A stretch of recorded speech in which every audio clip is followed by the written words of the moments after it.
Good morning. Today we have Olena Hankivsky, who's going to be running for mayor here in downtown Port Hope. And this is day 5 for my lightning interviews. Hi, Olena. Thanks for having me. Thanks for seeing me this morning. I'm so happy to be here with you today. Okay. So I prepared 5 questions for you, which the exact same questions I'll be using to ask each and every mayor and councillor to be. So we'll just go at it. You're at the hot seat today. Here we go. Okay. So the first question is about you. So if you were given a magic wand to change anything in this town, what would it be and why? Or should I rephrase this? If you had a magic wand and could change anything in this town, what would you change and why? Oh, what a terrific and difficult question, because the list for me is quite long. I'm not sure that I would necessarily change anything dramatically, but what I would like to see more of is an inclusive Port Hope, which is that everybody from across all the different areas and across different groups and organizations and even social circles works better together for the future of Port Hope. So that would be my dream vision of Port Hope, and just building on some of the caring qualities that we have as a community and making sure that extended to all parts of the community. Okay. So that's good, thank you. For our second question, it's in regards to the business and environment. What should you think is more important, the business development of this township or the environmental aspect of it? And if your answer is a balance of both, how do you think you'll be able to do this as part of your agenda? I usually rephrase it two times. What do you think is more important, the business development of our municipality or the environmental concerns of our residents? Well, I think it definitely has to be a balance of the both. But ultimately, right now, we're in a critical phase of our human history where the environment, I think, is our key stakeholder in our lives. I think it's what we need to pay most attention to. Having said that, in a small community, we have to have economic resiliency. And that really means making sure that the businesses that are here feel well supported, that we allow them the opportunities to grow. We need to be able to attract other industries into Port Hope that fit into our small community, that can help diversify our tax base. But there are moments where the environment and business can come together. We can be at the forefront of agricultural innovation. We can be at the forefront of environmentally focused kinds of industries and entrepreneurial ideas, and we can harness that. But I don't think to say one is more important than the other is necessarily a fair question, because they're both important. But definitely the environment right now is the most important. We do have to address it. We're running out of time, and that has to be a very central focus for us. Thank you. I like that. Our next question pertains to the old and the new. Knowing that a big demographic of our town are older and retirees, how do you think we should balance the plans with our youth? We have a large population of retirees and seniors in our community. How will you balance their needs while increasing the opportunities for our youth? Right. Well, we have to look at the changing demographics of Port Hope, which show that our community is in fact changing. We've got a lot more young families here. We've got a younger population here.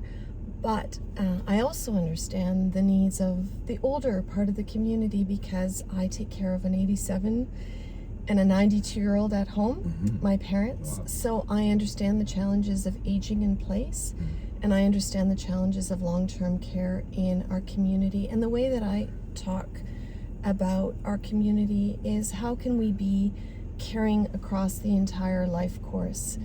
From the time that people are younger, whether we're talking about childcare, whether we're talking about caring for children across school years, right through to high school, and also the older part of our community is such an important part of our history. We have an opportunity to explore multi-generational living here in Port Hope and connecting the old to the new. And I think that that's going to be, that's full of a lot of opportunities. Okay. The next question pertains to the First Nations. Do you have a truth and reconciliation plan with Indigenous people? If so, what's your agenda on this? What are your plans to help our community participate in reconciliation with Indigenous people? That's a terrific question. In my first 90-day agenda that I have as part of my platform, I have committed to 3 actions from the Truth and Reconciliation Action Plan. Those would need to be determined in consultation with the community, but that would be a first priority. The second priority would be to revisit the land acknowledgement that we currently use in Port Hope and actually be a lot more complex and thoughtful in what that land acknowledgement is. The third thing that I've been thinking a lot about is the future of our Ganareska River and the tree canopy.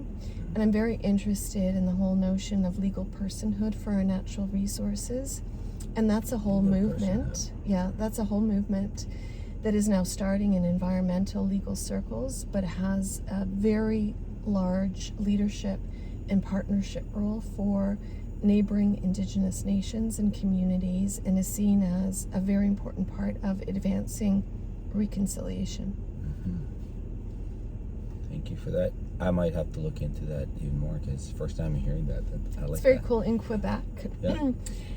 there is a protection of a magpie river that was initiated between a municipality and a First Nation in partnership. So it's now protected as a legal person under Indigenous law as well as municipal law. And together it means that whatever decisions are made in the future are made by an advisory that includes Indigenous participation and municipal participation working in partnership for the best interest of the river. Not for any one political interest, but from the perspective of protecting that natural resource. Beautiful. So for our last question, corporations and people. The current large corporations and developers that are stakeholders in our township have a lot to say in most projects here. How can you make sure that local residents' interests are met? Let me rephrase that one more time. At present, there are large corporations and developers with the influence and resources to have their say in most projects here. Can you balance corporate interests with the interests of the residents and ensure that people who live here are also heard? Absolutely. I think what we need is balanced development in Port Hope. I do not think that the municipality or the council has been forceful enough in their negotiations with developers in terms of what are the principles of development for Port Hope, what are our expectations around housing in those developments. We don't have inclusive development principles that are put forward. We need to more fully explore, and inclusive means that a developer is responsible for a certain percentage of what they develop to be affordable housing. There's very good examples from other municipalities of what we can do here. There's also an opportunity to work with developers to make sure that we have multi-unit dwellings that are built to help with our diversification.